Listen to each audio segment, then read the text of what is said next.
எப்பயுமே மார்னிங் சீக்கிரமாக எழுந்திரிச்சிட்டாலே ஒரு பாசிட்டிவ் வைபாக இருக்கும். நான் இன்றைக்கி 4:45க்கு எழுந்திரிச்சிட்டு ப்ரஷ் பண்ணிவிட்டு லைட்டாக ஃபேஸ் வாஷ் மட்டும் பண்ணிவிட்டு எக்ஸசைஸ் பண்ணலான்னு மேலே மாடிக்கு கிளம்பிட்டேன். நான் எப்போயாச்சும் தான் சீக்கிரமாக எழுந்திரிக்கிறதே. அப்படி ஒரு வேளை சீக்கிரமாக எழுந்திரிச்சிட்டா கண்டிப்பாக எக்ஸசைஸும் மெடிடேஷனும் பண்ணிவிடுவேன். நானும் ஒரு செக்ஷன் மதர் தான்.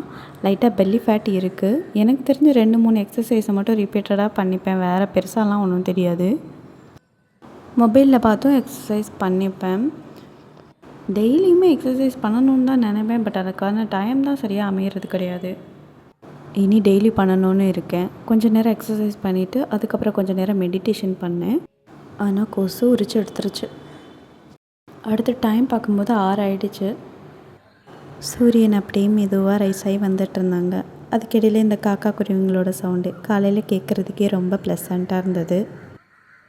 சரி டைம் ஆயிடுச்சின்னு கீழே போயிட்டு கொஞ்சமாக சீரக தண்ணி போட்டு குடிச்சிட்டேன். இனி கடைக்கு போகணும் பால் வாங்குறதுக்கு. ஸ்டெப்ஸுக்கிட்டே இந்த முல்லைப்பூ இருக்குது. அழகாக மொட்டு விட்டு இருந்துச்சு. நிறைய கொசன்னு இருந்துச்சு. நிறைய இருந்தால் நல்லா இருக்குதுன்னு எல்லாத்தையும் வெட்டி விட்டாச்சு. இது வெட்டினதுக்கப்புறம் அழகாக மொட்டு விட்டுருக்குது. வாசலெல்லாம் கொட்டி விட்டுட்டு சின்னதாக ஒரு கோலம். எனக்கு பெரிய பெரிய கோலம்லாம் ரொம்ப தெரியாது. தெரிஞ்சதே ஒரு 2-3 இந்த சின்ன சின்ன கோலங்கள் தான். என் கைக்கு வந்த மாதிரி ஒரு சின்ன கோலத்தை போட்டு விட்டேன். இதுக்கு பேர் சிக்கு கோலம்னு சொல்லுவாங்க. 5 புல்லு to 1 வரை வச்சு அதுலேயே டிசைனாக கோலம் கொடுத்துடலாம். அது பார்க்கவே ரொம்ப குட்டியாக அழகாக இருக்கும். அடுத்து பிரேக்ஃபாஸ்ட் செய்கிறதுக்கு நேரம் ஆகிடுச்சு. இடையில பாலை மட்டும் வாங்கிட்டு வந்து அதை காய்ச்சி வச்சுட்டேன். அது காய்ச்சி முடிக்கக்குள்ளேயே இந்த காய்கறி வண்டி சவுண்டு கேட்டுச்சு. சரி நாங்கள் போய் இதோ தேவையான காய்கறியெல்லாம் வாங்கிட்டு இந்த முளைக்கீரையும் சேர்த்து வாங்கிட்டு வந்துட்டேன்.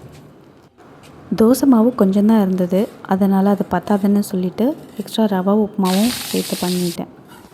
நான் டீ காஃபி ரொம்ப குடிக்க மாட்டேன். எப்போயாச்சும் தான் குடிப்பேன். ஸோ அதனால் ஹஸ்பண்டுக்கு மட்டும் டீ போட்டு எடுத்துக்கிட்டேன். நான் எப்போயாச்சும் ரொம்ப ரேராக தான் குடிப்பேன். பிரேக்ஃபாஸ்ட்டுக்கு தோசையும் ரவா உப்புமாவும் பண்ணி எடுத்துக்கிட்டேன். அதுக்குள்ளே தம்பியும் எந்திரிச்சிட்டான். இனி இவன் தூங்கினதுக்கப்புறம் தான் அடுத்த லஞ்ச் ரெடி பண்ணணும். சேனல் மறக்காமல் சப்ஸ்கிரைப் பண்ணிடுங்க. அடுத்த வீடியோவில் பார்க்கலாம்.